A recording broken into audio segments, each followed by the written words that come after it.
What makes a good leader? This week's guest, Tim Fulkerson, knows a thing or two about that answer.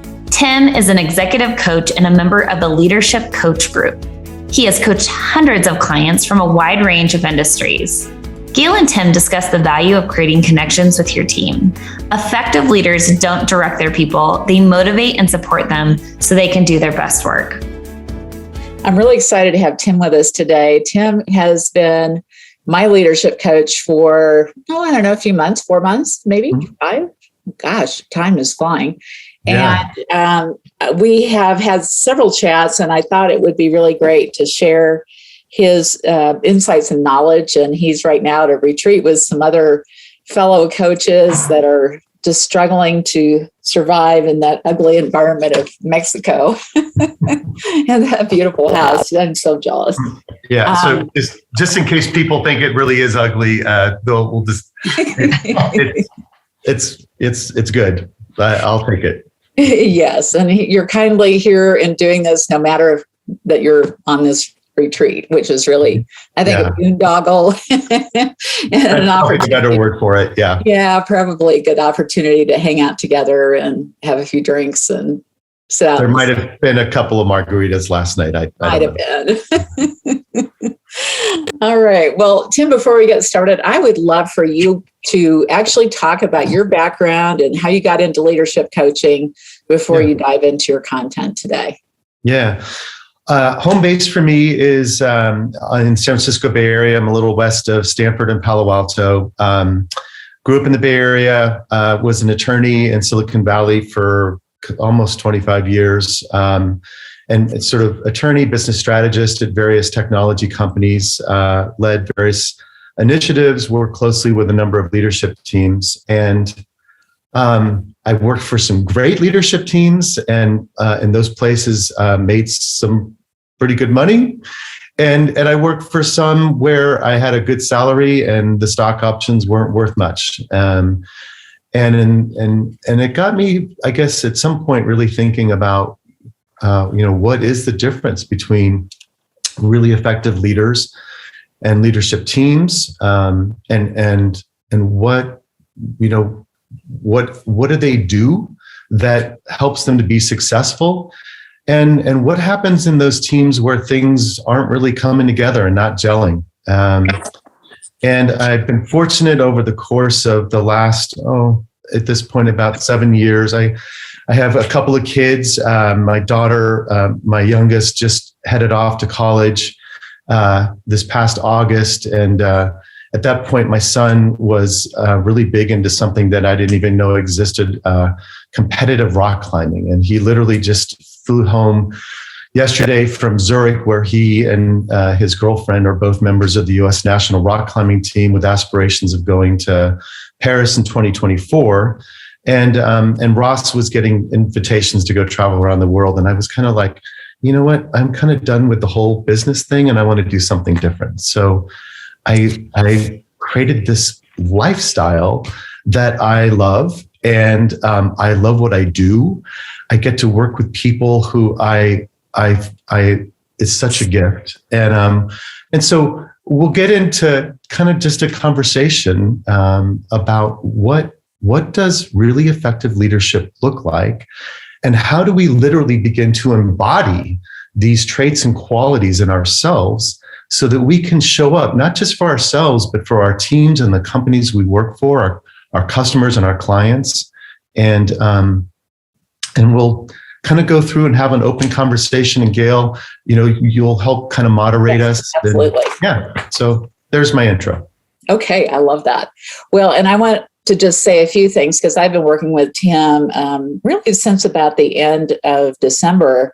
And so I was reading this book, What Got You Here Won't Get You There. And then that led me to picking up the phone and talking to Michael. And then Michael referred Tim. And it was really interesting. I really found that, and I think this is really important. If you ever think about hiring somebody who's going to be coaching you at a leadership level, you've got to have a connection with that person. And that is one of the crucial elements to me. And Tim and I hit it off immediately. And one of the things that I love about working with Tim is I'm going to be really careful not to say a word, but he calls me on my stuff. And, but he does it in a nice way. So he holds up a mirror, and he is very tuned in to things that are related to maybe emotional mindset and where you are personally and where the people are that you're trying to deal with. And so I find that when I go to him, I can let him know what the challenges are that I'm experiencing. And he always has a really interesting viewpoint about that other person's point of view. And so then he reflects back often to me where I need to be aware that I am not actually helping the process. So that's one of the things. You want somebody who's going to call you on your stuff and who's going to do it in a way that is comfortable for you. And he does a really good job of not making me feel terrible, even though sometimes I kick myself a few times for some of the things that I do.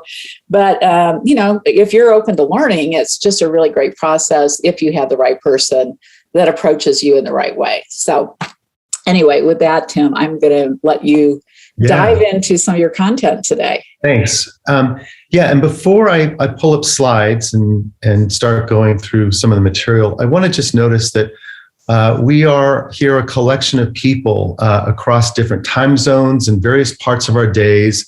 We're in the middle of our day for many of us. And just by show of hands, on a scale of 1 to 10, how many of us are feeling a sense of stress that's like above a 5 level of stress right now? Nope. Yeah. Wow. Yeah. That's so, yeah. Beautiful. I want to just take 2 minutes to give us all a sense of what's possible here, and that there's a choice that we have when we notice this kind of stress. And so if you'll humor me or play with me a little bit, take a moment, close your eyes, sit back in your chair, get comfortable. And I want you to just, first of all, check in and feel your feet planted on the floor. Maybe squeeze your toes and see if you can't press them down into the floor. And maybe just take a deep breath, let it out, and work your way up. And maybe just feel your seat sitting in the bottom of your chair. Feel your back against the back of your chair. Notice your hands and sort of arrange them so they're comfortable in your lap. Yeah, and see if you can't just find a little extra space in your shoulders and maybe allow them to drop just a quarter inch, just a little bit, just a little release. And now, taking a moment, I'm going to do a few kind of slow, long, deep breaths. So on a count of 4, we'll inhale, hold for just a beat, and then a longer, slower exhale. We'll do a few cycles here. So in, hold, and release. In, yeah.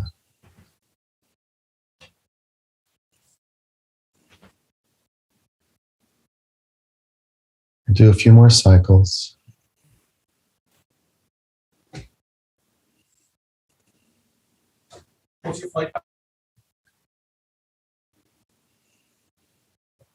Okay, when you're ready, I will be here with all of you. I'm curious, how many of you can feel a little bit more spaciousness or notice that perhaps your stress is just lowered a touch or two? Yeah. There's a real neurobiological reason for this. When we feel stress, we're often in this place that's known as, fight, flight, freeze, our parasympathetic nervous system, and we get really focused. And often that's a hard place to learn from, right? We're working, when we breathe, it's one of the most simple, most powerful ways that we can return to a more open space. And with more openness, there's more information to take in and more choice. And when we have more choice, right, we have a better opportunity to take a choice that will hopefully get us to a place that will grow our organization or have the kind of impact that we're wanting to create. So I say all that because as leaders, we have an opportunity to always notice what's our level of stress. I make up that when we are really stressed, probably not going to create the most powerful choices for us and working with our teams.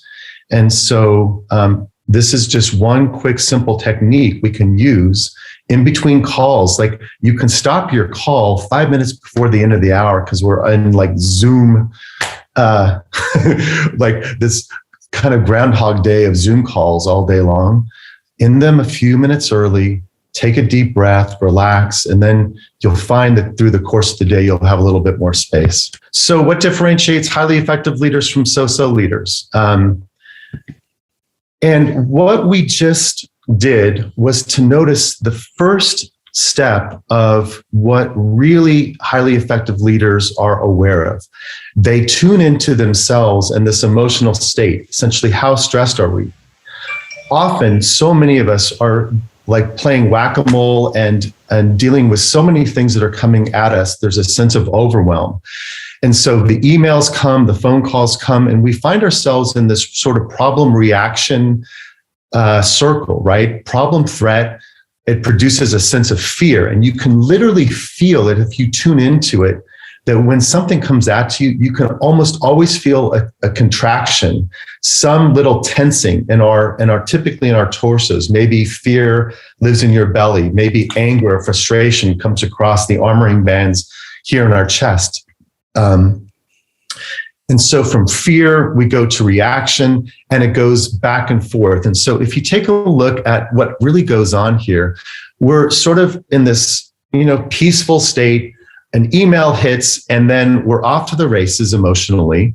And we work super hard, and we deal with the problem, the threat, and then we can relax. And it goes on until the next thing happens, and then we're just on this loop. But there's another possibility, which is that we can begin to become clear for ourselves about what our purpose, our vision, our mission is. And we can begin to, in that way, get a clear passion. And from that passion, we can act, not react. We can be proactive and not reactive. And in that way, even though it still cycles up and down, we in general have this kind of direction that results grow, and we have this ability to unleash energy, not only for ourselves, but for those around us. And in this way, I love this idea. This comes from Bill Adams, who's owner of the Leadership Circle, along with his partner, Bob Anderson. And so this idea that effective leaders outperform ineffective leaders every time. And we know that leadership matters. Leadership is the senior leadership of any company, is the largest determining factor of the group's performance, its culture, the way people engage or not with one another. It's their ability to have resilience and agility, the ability to adapt to different situations when they come in, and the ability to collaborate and innovate. So we know that leadership really matters. And you can sort of begin to see here, what the research confirms, right? That research confirms that leadership and the culture it creates is really the only differentiator between highly effective organizations and those that aren't. That people, the really good ones, join great companies, but they leave lousy bosses. That strategy that's implemented by ineffective leadership is sure to fail, or to put this in a different way, culture and how we work together trumps strategy every time. And so I want to name this as most of us are really clear. We've gone through so much education and experience, and we're really good at what we do. What we're describing here is getting tuned in to the other 50% of what makes highly effective leader is effective, which is their being about tuning into the culture and creating connection first before we as a team go out and do what we're going to do. And so here's the, part of what's going to really show up here. The top 10% of the highest performing leaders, those businesses outperform their competitors by a long shot. They get multiples of return on their time and effort. And you can think of this really concretely in this way, that our goal to become increasingly effective leaders is to take each and every hour of our day and scale it through those people around us. So for example, if you're a leader who has 10 people reporting to you, and each Monday morning you show up at the office with your team and you meet with them from 8 to 9, and you're super clear and you engage them, empower them. In the next hour, those 10 people go out and they create each of them an hour's worth of productive work. You just scaled your hour of time through those 10 people and got 10 hours worth of productive work. And of course, if that's all you got, you'd be a little disappointed. You'd actually hope that your morning conversation and check-in got a full day's worth of effort. And so now your hour just won you 80 hours worth of effective output. And if you were really good, you'd be able to actually take that hour each Monday morning and get a full week's worth of work. And so now we're talking about your hour producing 450 hours through those 10 people. And now imagine each of those 10 people have 10 people working for them. You can begin to see the real scale and opportunity for being a highly effective leader. This is a quick snapshot of what a leadership circle profile looks like. And we'll get into the details in just a moment, but I want you to get a sense of what the kind of feedback highly effective leaders receive. And so this person, Jerry, is the kind of leader who challenges and motivates you to do your best, and you feel comfortable stretching because you know he or she won't second guess a judgment call. And if they disagree after the fact, they'll turn their situation into a learning opportunity rather than offer unproductive criticism. So think of that, right? They're really noticing what's working, what isn't, and they've got their team members' backs, and they use their awareness to help motivate, but really mentor and develop their team members. So this is we're going to spend a couple minutes just to understand the leadership circle itself. The top half of this circle is 18 deeply resourced competencies, creative competencies that leaders bring to their work. And all of us, because we're human, we're not perfect, we all have different reactive styles, which is here in red. And I'll go through what these actually are. So from a creative competencies perspective, over on the left half of the circle are these relational competencies that include caring connection, fostering team play, creating collaboration, mentoring, developing people, interpersonal intelligence. And it also, so that's relating with others, but there's also this way in which we are able to better relate to ourselves when we become a selfless leader. We are observed as having a sense of balance and composure, and we do our work. That is, what you're doing here, right, is to become a personal learner and to keep engaging yourselves, because if we fail to do that, the risk is we could become the ceiling that our teams bump up against because we aren't adapting and shifting and changing for our companies fast enough to get out of their way. Here at the top of the circle, authenticity, which shows up as we have personal integrity. We say what we believe. We show up with courageous authenticity. And then we have these qualities of systems awareness. And ultimately, right, it's about achieving results as well. So we're integrating all of these things. From below the line, from a reactive perspective, it breaks down into these three major slices. We can become over complying, over controlling, over protecting. And so you can think of these energies in some ways as over controlling is stepping into a situation too much, right? Protecting is kind of putting our hands out and distancing ourselves. It's this form of withdrawal. We show up and we're critical or we're arrogant. And over complying is this energy of stepping in and wanting to be really too closely aligned. We're wanting to please. We want a sense of belonging. And we're conservative in the way that we won't really share what we think. We kind of step back and moderate what we know, just so that we can belong. And I want to just take a moment and to see if that's landing and that makes sense for people. How does this actually work in practice? This is an example of what I often see working with young managers. Young managers are so good at their tasks. This is the doing half of things, right? And so they are on it. They get their tasks done. And even when they're overwhelmed, like they are really working hard on behalf of the organization to deliver on what they've been asked to achieve.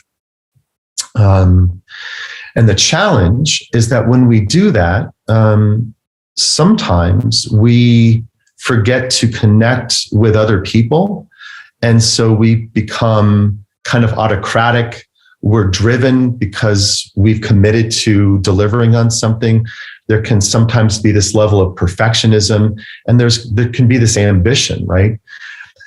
The cool thing about the leadership circle is that if you happen to be, for example, over controlling based on the feedback you're getting from your team members, not to worry.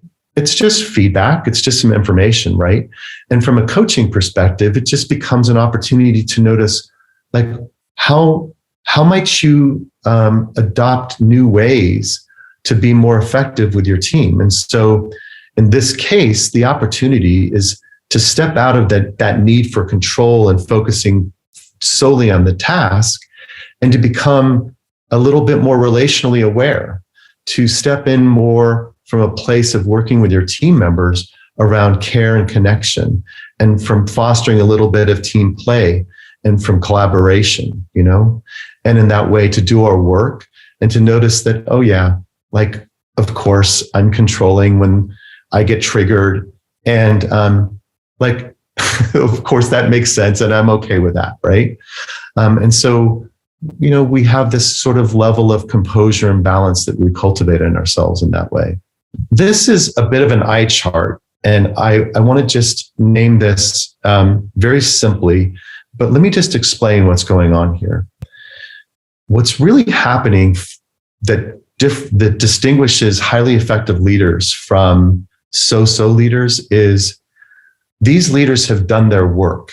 That is, they have actually worked deeply on themselves first and grown their capacity to move beyond the ability to just simply handle kind of simple situations.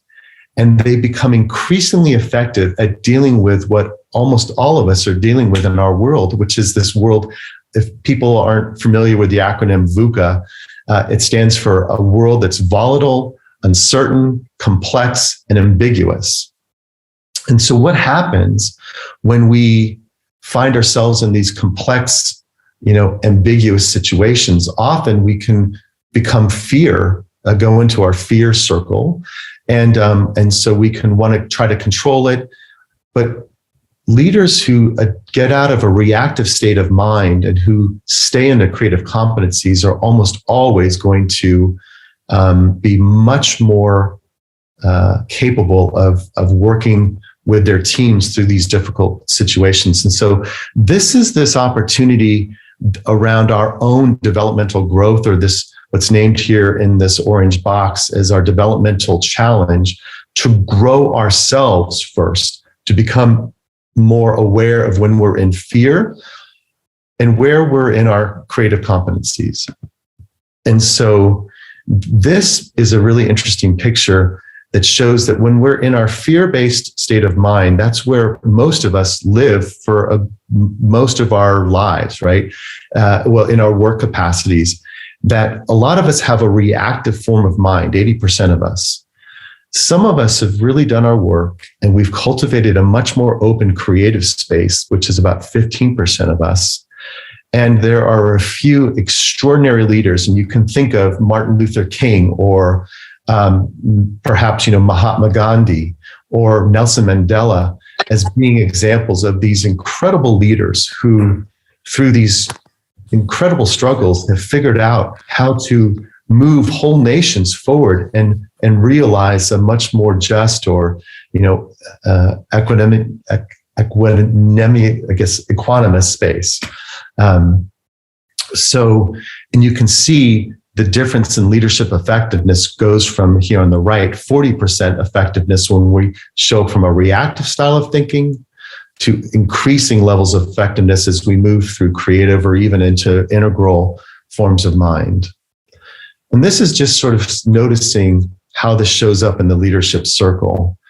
Here again, below the line, reactive state of mind, sensing problem, threat, fear, reaction, versus staying open, curious, like more from that place that we experienced at the top of the call when I asked you to just sort of breathe and staying in our creative selves. And just a couple of quotes to really notice what's happening, what's possible. This comes from Viktor Frankl, who survived the Nazi concentration camps and became a philosopher in the 50s and 60s, and was also a psychotherapist. And he has this beautiful quote, right? That between stimulus and response, there's a space. And in that space is each of our individuals' power to choose our response. And in our response lies our potential for our own growth and for our freedom. And to notice here in the second quote that when we're no longer able to change a situation, like when it's really complex, we can kind of beat ourselves head against a wall until at some point we realize that actually we're not going to change the situation, and instead we need to challenge and change ourselves. This is a quote from a couple of people who are at Harvard in the School of Education. It's the same kind of idea, but in slightly different terms, right? That when we find ourselves in these situations where it's too complex, we're not just experiencing the complexity of the world and of the situations, we're experiencing a mismatch between the world's complexity and our own sort of sophistication and ability to deal with that complexity in the moment. And there are only two logical ways to mend the mismatch. Either we reduce the world's complexity, we keep it simple, and we continue to hammer the round pegs into the square holes, or we learn to increase our own ability to handle the complexity. This is Jo Boaler. She's a professor in the School of Education at Stanford, and she talks about the learning pit. And this is really about this idea around when we're in a fear-based mindset, we're in this fixed mindset. The creative mindset is this growth mindset. And so we encounter a situation like this little boy here at the top of the pit on the left, and something hits us, we get an email, or that's a really challenging customer situation, and we're triggered and we fall into the learning pit. And either we hunker down, we go into fear, and we want the problem to just go away. That's simplicity. Or we get open and curious, and you can see the little boy here with his hand on his chin, and he starts to look around and think about it, and he starts to work his way out of the hole, the growth mindset, the creative mindset. And there's actually a cycle that we can go through. And so we start from this place. I would just look at the 4-box quadrant here on the right. We start from a place of being unconsciously incompetent. We don't know what we don't know. And so something hits us, and we're sort of stuck. We don't know what's really going on. But at some point, we get some awareness, right? And now we become conscious of our incompetence. And with some work and with some growth, maybe with some coaching, we can then become consciously competent. We have to work at it, right? We're growing new muscles. Literally, we're growing new neurobiology. And what we're really after is if we do this same set of useful, helpful responses to these challenging situations, we move from being consciously competent to actually doing it automatically. We become, in this wonderful place where there's flow and ease. We just become unconsciously competent. And one other model that I want to share with you around complexity. This comes from a guy, Dave Snowden, and it's called the Cynefin model. Cynefin is a word for it's about place, about the places that we exist and the places that really are about the complexity of the spaces that we live in. And so Dave's divided the world into two halves, the right side, which is ordered or predictable, and the left side, which is unordered or unpredictable. And when we're in a predictable world, problems can either be simple and where there's a logic to what's going on, and there's a way in which, when something happens, you know what to expect. And so you you can develop a recipe, literally like in cooking. You know that if you put flour and sugar and water and some butter together and you mix it up and you put it into an oven for 12 minutes, you're going to get this great set of cookies, for example. So you can solve it with a recipe. More complicated is like you're a rocket scientist and you're working with a whole team to send someone to the moon. And there's a whole series of physics and chemical equations, and it requires experts to figure this all out. But there's a known answer or a known set of answers for how to do this. What happens though when we are in teams of people, when we're parents, when we are working with others in this relational space, we very often are not in a simple, formulaic place. We're actually in a complex space over here in the top left corner. And so we're working in this way to sort of probe, like, what's happening? We're opening our listening and we're sensing what's happening. What are we noticing for ourselves and those around us? And then we respond and we go through this and we're testing.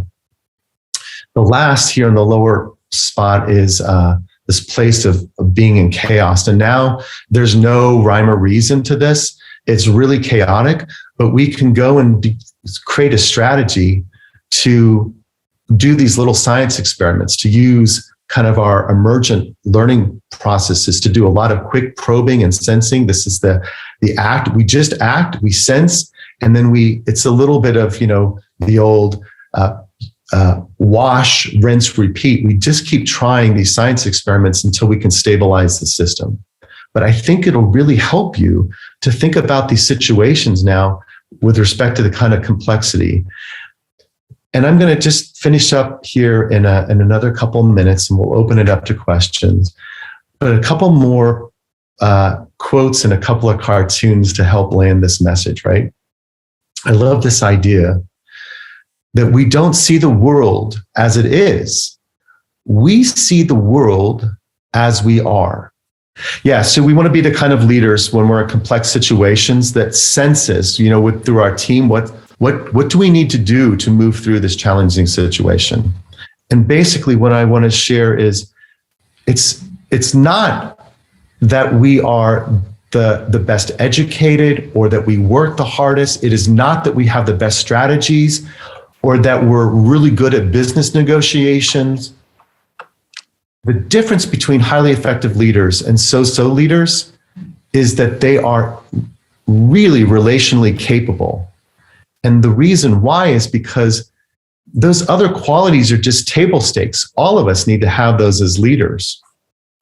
But highly effective leaders learn to leverage their teams through relationships and really think about it.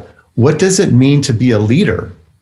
A leader, an effective leader, has followers. people who want to follow you, right? And so that's having this relational space and set of competencies that starts with ourselves first. With that, I'm going to open it up. And Gail, I'll let you kind of lead us here. Okay.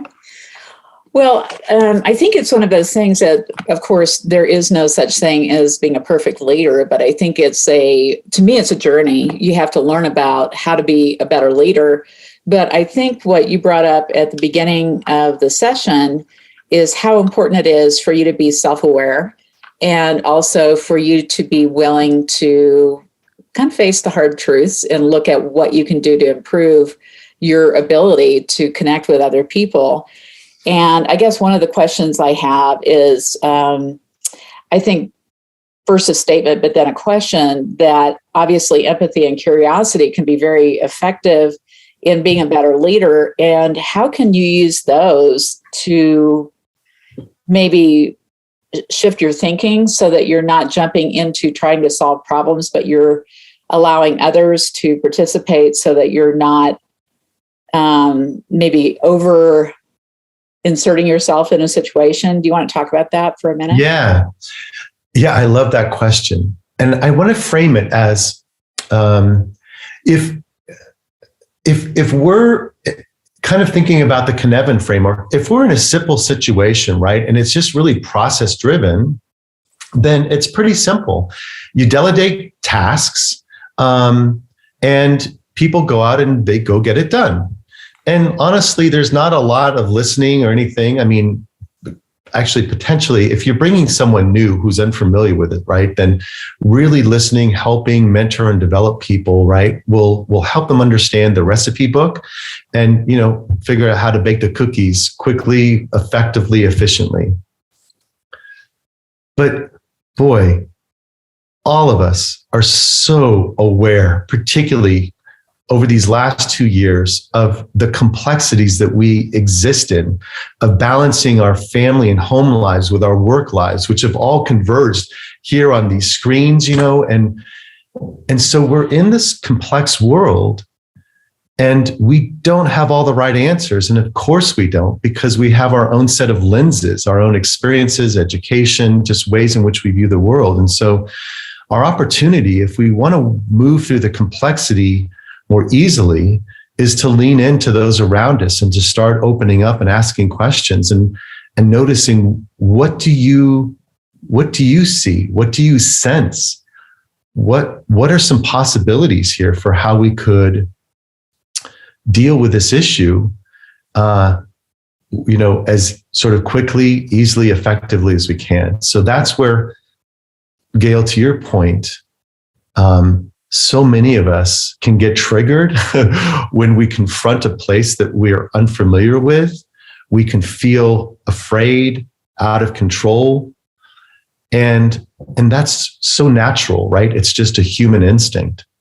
The more powerful place is to be aware of it, notice the fear, the little tension or contraction, and then to return to that kind of equitable place, peaceful place, open place, to just notice the relational opportunity to connect with our team members.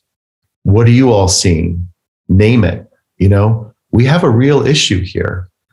I don't have all the right answers, but I know among us, we probably do. What are some ideas? Like, what are you all sensing? And what are some ideas for how we could fix it? That's almost always going to be a way more effective way than just kind of being the bull in the china shop and just telling everyone, do this, right? Yeah, I think one of the things that is so true about that is that as leaders or owners of businesses, sometimes we think that we're taking the shortcut just to give people the answer, and that always comes back to bite us later. And I love to get some comments about that, because sometimes we do get better answers from the people on our team who are maybe in the day-to-day working with a particular client and we haven't been involved.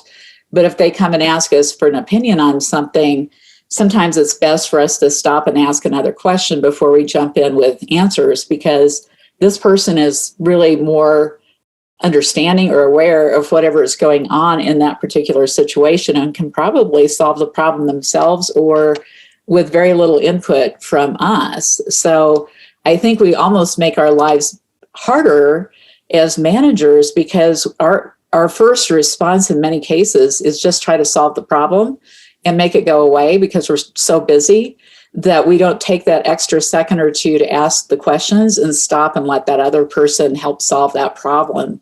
And if we're smart about this as leaders, then we will quit offering our opinions so much and start asking more questions, because the questions actually empower the other person to try to figure it out for themselves, which then takes that pressure off of us as a leader. And then we can have a check-in and say, hey, you know what, that's an interesting way of thinking about that. I like your thinking about that. So maybe take this extra step and then let me know what you think.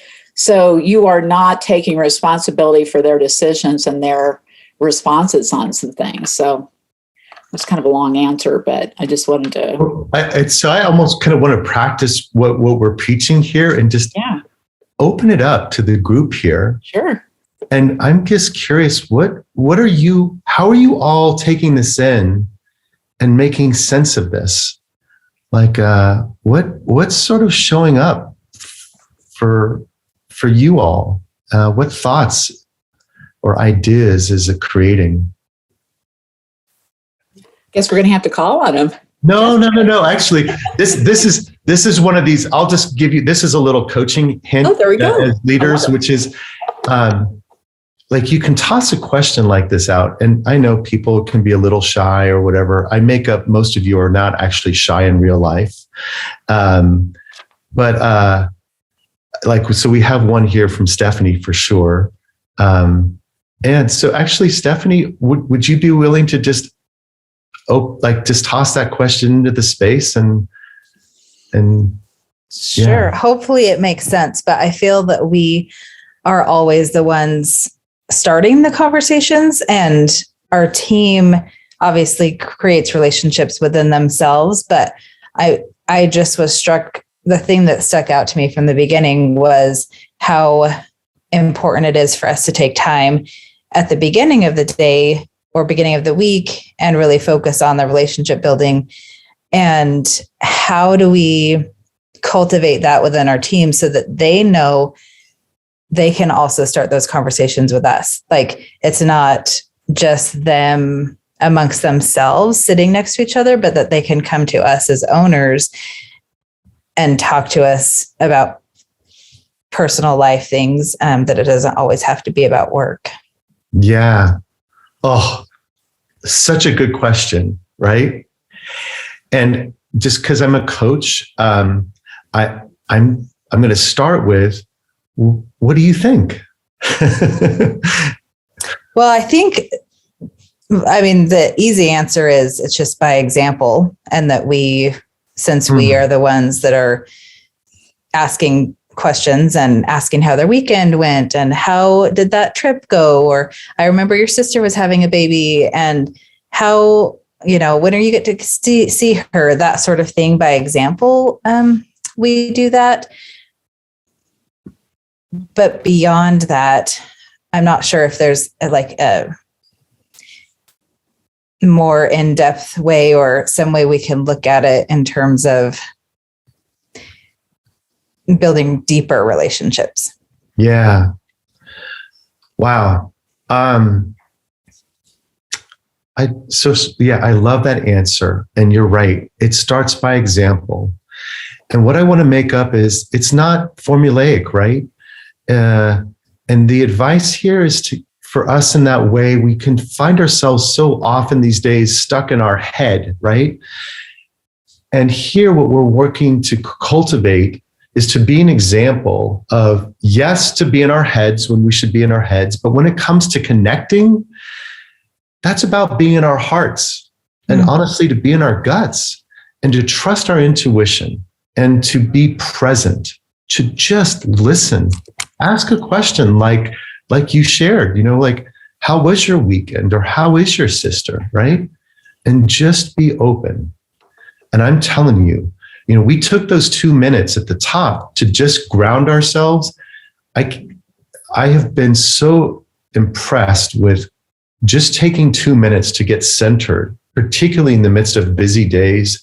I have clients who will come to our hour-long call together and say, "Hey, Tim, could we just do that centering thing for a couple minutes? I've had a really hard morning," and they know it already, right? And so we can be the leaders by example of what it is we're wanting. And you'll be successful when your team members come to you and say, "Hey, Stephanie, how was your weekend?" I have so many people checking in with me first before I check in with them now. Like, "Tim, how's it going?" And just those 4 or 5 minutes go so far to creating a space together where we can be effective in thinking through things. So thank you. I love that question. Lisa Coffey did add, how do we get to know them, or how do we get them to know that we are real people and not just a boss? And I like that. Yeah.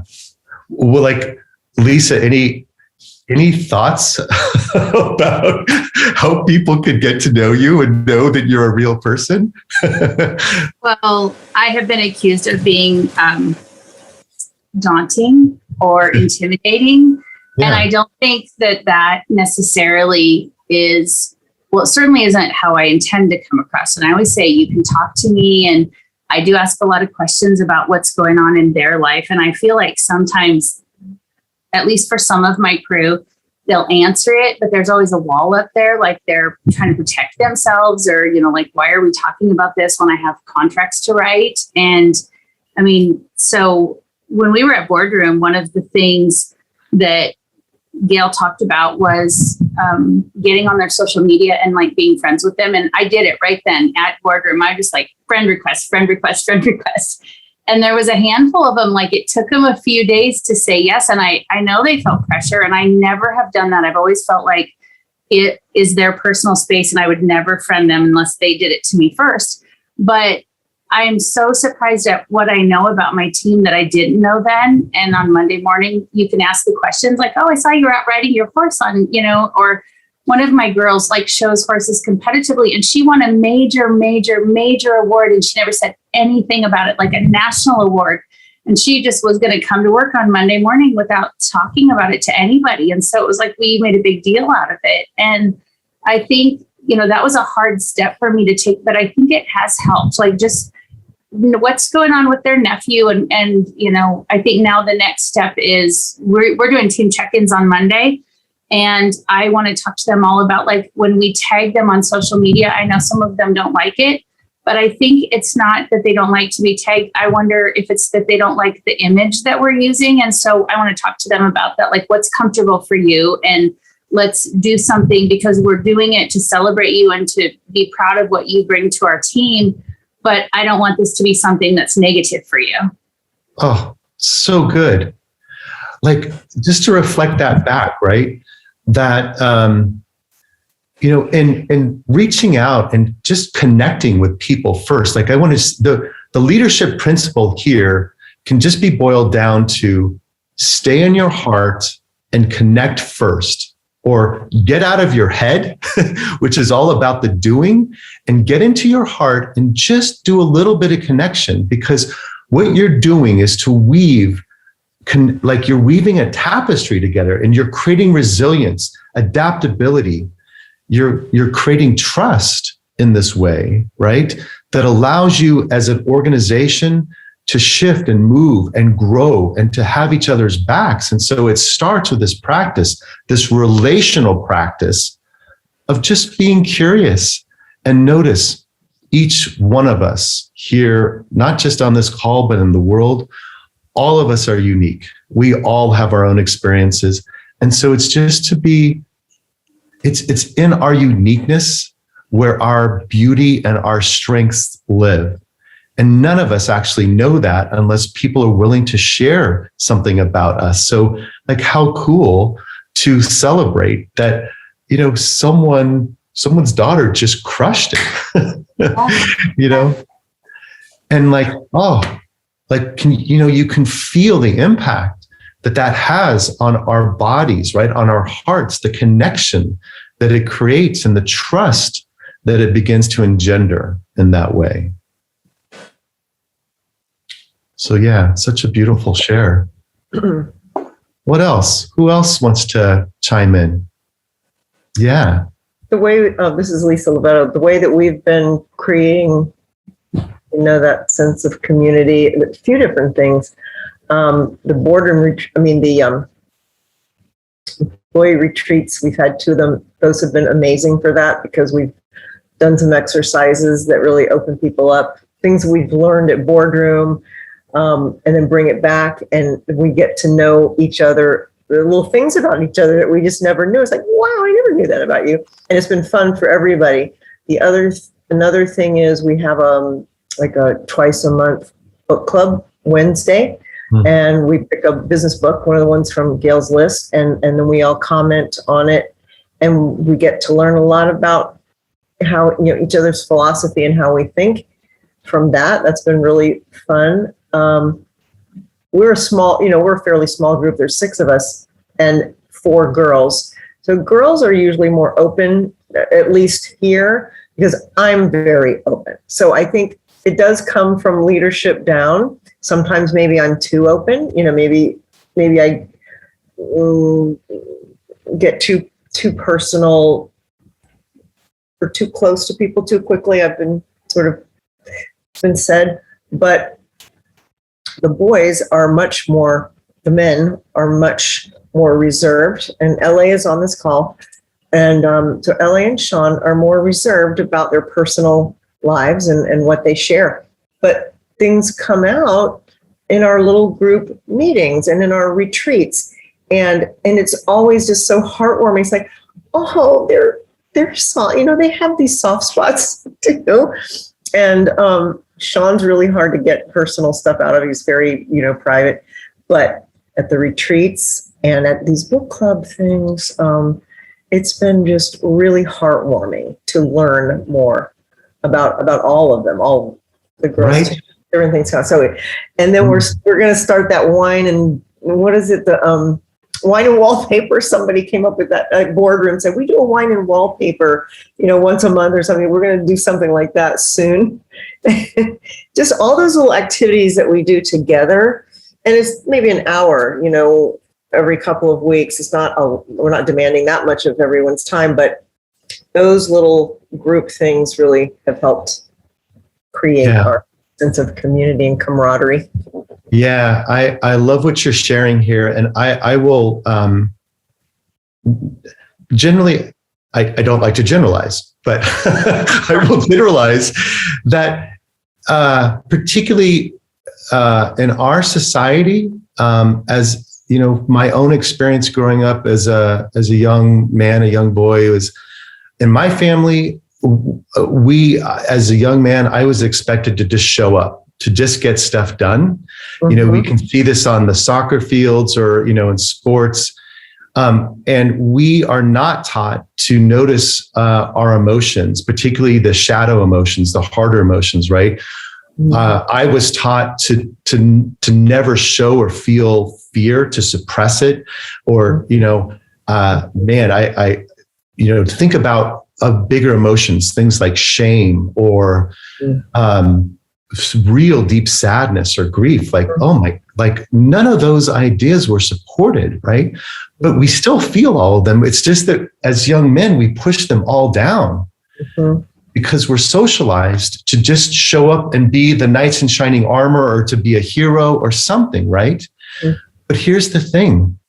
Our emotions, first of all, I love this idea that emotions are nothing more than energy in motion, right? And it's, if we allow it to pass through us, to acknowledge it, to feel it, it will typically pass in no longer than 90 seconds, often much quicker than that. But if we start to suppress it, and so many men show up this way, the only emotion that's remotely safe is anger. and anger is almost always a secondary emotion. It'll be tamped down, we'll suppress it, and you might get a little frustration, or it leaks out sideways. But underneath it is almost always fear, like that they're not good enough, or that they're scared because they're not really in control of the situation. And this is where connection, right? Yes. For men in particular, to actually start to feel emotions, it is so freeing and so much more able to create space where we as individuals can show up and be not just more connected with others, but first with ourselves. And then to really lead from that place. Emotions are a deeply, deeply powerful part of our own leadership journey, So one other thing I would just add is that the beautiful part of all of it is that whether it's the men or the women, when they allow themselves, like in our group things, to become, especially at the retreats, but to become vulnerable and share something, and you can hear it, like it's hard sometimes, and then you can hear it in their voice and you can see it, and it's so beautiful, and everyone in the room is just feeling in their heart like love, like it's okay, you can share this, you're in a safe place. And we do create this really safe environment for it too.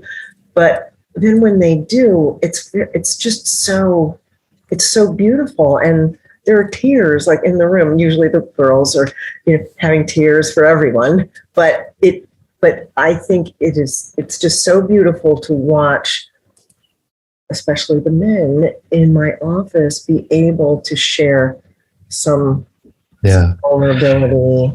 If for those of you who know Brene Brown, who's a University of Houston sociologist and researcher, she researches shame, actually. She names this so well. She was working with a group of Army,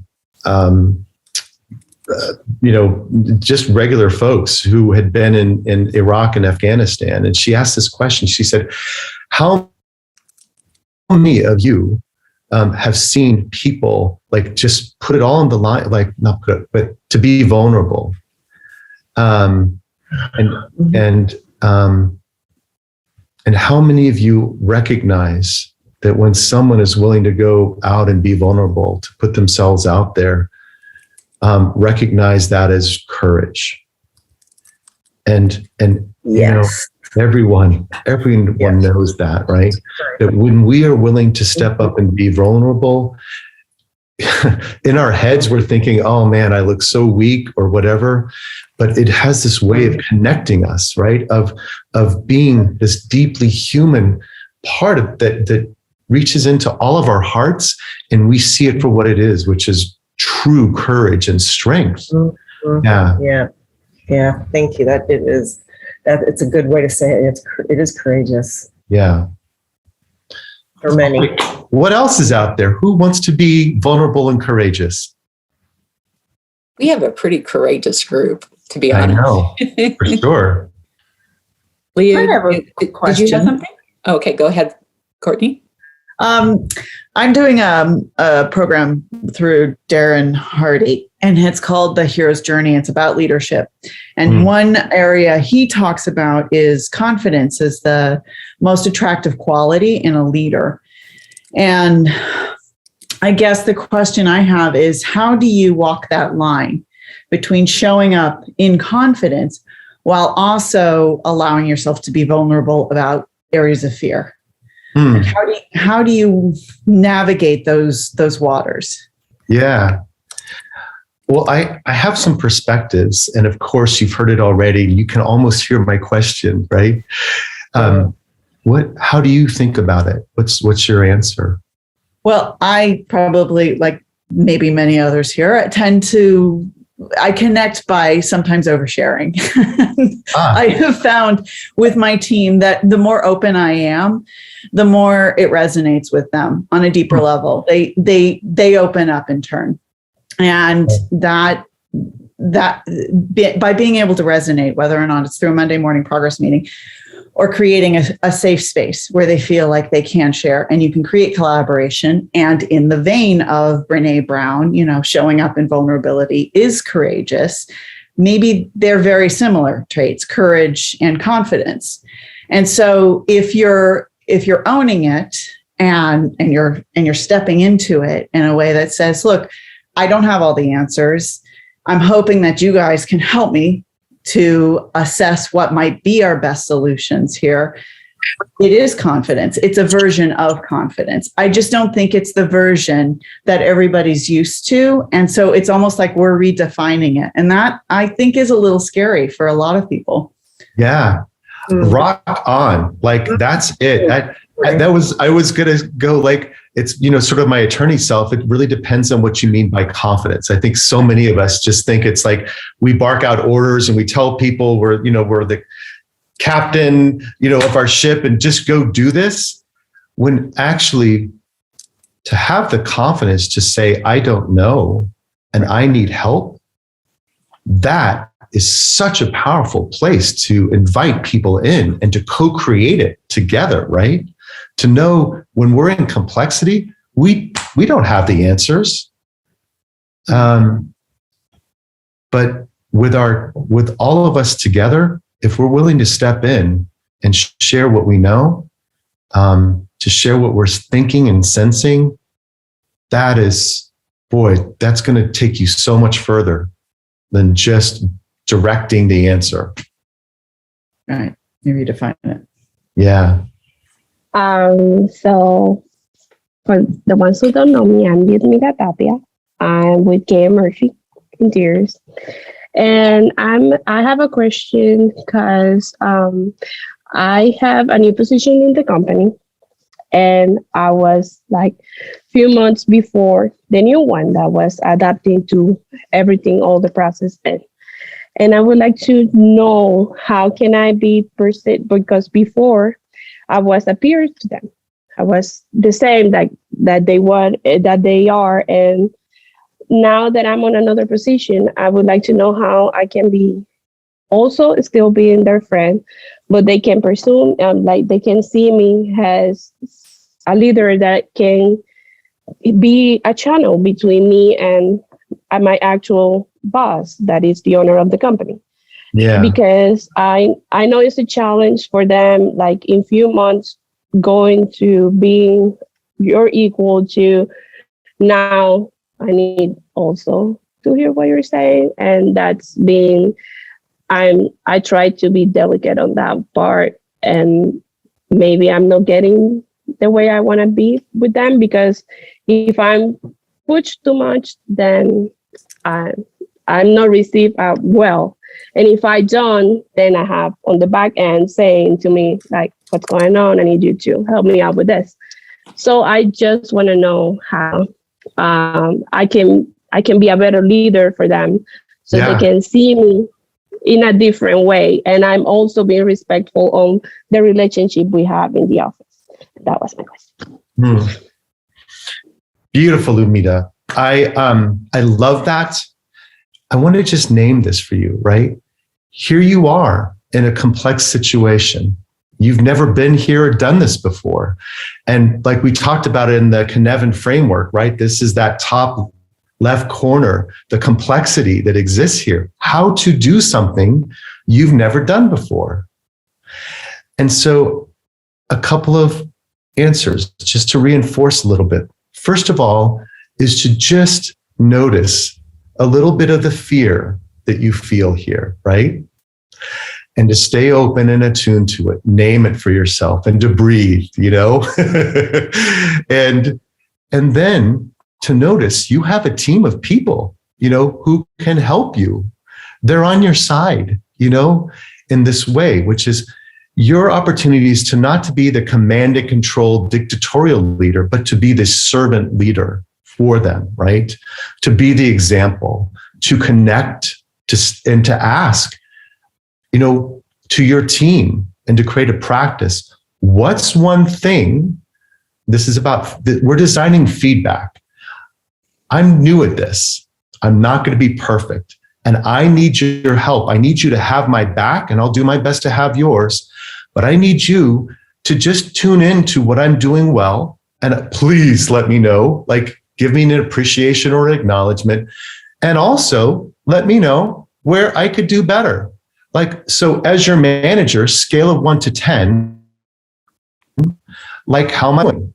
And, hopefully it'll give you like at least a 6, but let's call it a 6, and your job is to say, wow, thank you. What's one thing I could do to take it from a 6 to a 7? And we just keep improving in that way. I want to name this for everyone here. I make up, as leaders, we have 4 core responsibilities. So, Lumila, remember this, or write it down, or just watch this again. Your responsibility, number 1, is to have a clear, resonant vision that connects you and your team to do something together that is bigger than any one of you individually could do.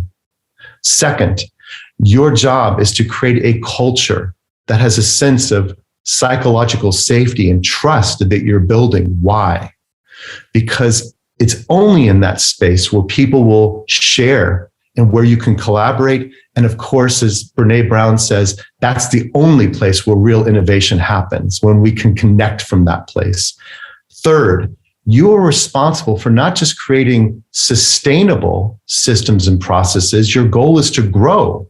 So they have to be scalable systems and processes, and to hold your team with that sort of idea in mind. Together, we will scale ourselves and what we do.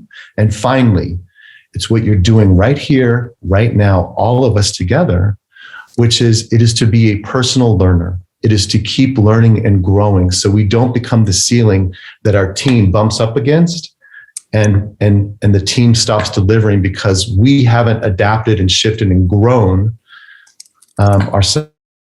Does that help? So to reinforce this idea of feedback, maybe not a scale of 1 to 10, but maybe just a quick show of hands, thumbs up. Was this helpful today? Like, good. Like, did you get something out of it? Yeah. I'm seeing some hands. Yeah, actually I see a lot of hands. Okay, good. And, maybe think about, actually what's one thing that could have made this a better conversation? Like, this could have been really good. Maybe someone would say like a 10 out of 10. But even then, right, it's to push it and say, great, what else? Like, what could take it from a 10 to an 11, right? Like that. I'm so grateful for this opportunity. I love seeing all your faces, particularly here in pandemic. It's so lovely to see the smiles and just to be here with you. So thank you all so much for your time today. And thank you, Gail. Thank you, Tim. Yeah. All right. I just wanted to share something that an observation in the time that we've worked together that I thought was so interesting.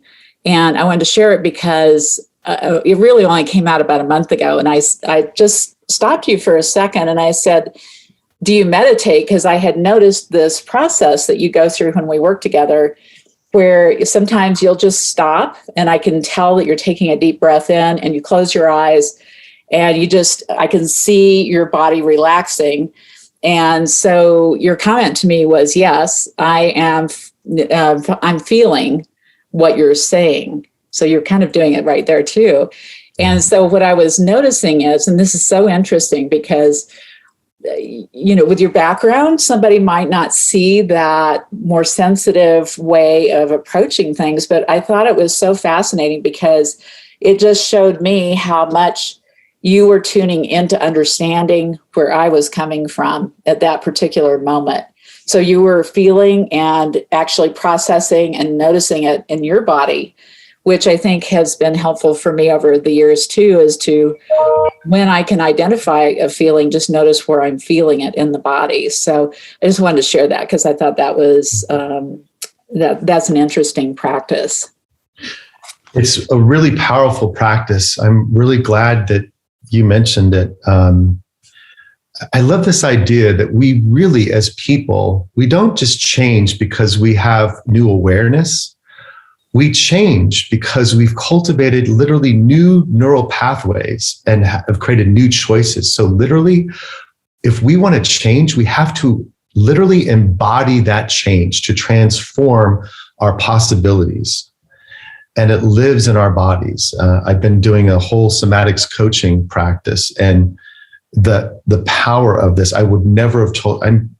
I get that I live in Northern California and there's kind of woo-woo and all that, but that's not how I grew up. And I can tell you the power, the information available when we can start to notice emotions and what's happening in our bodies, literally, it is that additional information that offers more choice, more possibility. And so for me, like, Gail, when we work together, there are those times when I'll close my eyes and I'll just really notice what am I feeling, right? And it's often such a powerful first step in just saying, I'm noticing something. And it doesn't have to be right, but it's a start. This is what I'm sensing. What are you sensing? Like that. Yeah, it's a pretty powerful thing. And for me, I've always struggled with identifying the emotions. Sometimes I'll feel it in my body, but it doesn't necessarily tell me what is that label of what that emotion is. But sometimes I can at least sense where it is. Yeah. So that's such a helpful practice to work on, and is something I need to keep working on. But something also I think is when we're in the middle of our days as business owners and as part of the team, sometimes we can just get so wrapped up in just doing and thinking and not really feeling, and just taking it to that next step of being able to connect it to the feeling allows us to probably process it a little bit more completely. For sure, right? We are so busy locked into this left brain part of ourselves. The left brain holds our logical self. It's very linear and structured. It has the logic behind things.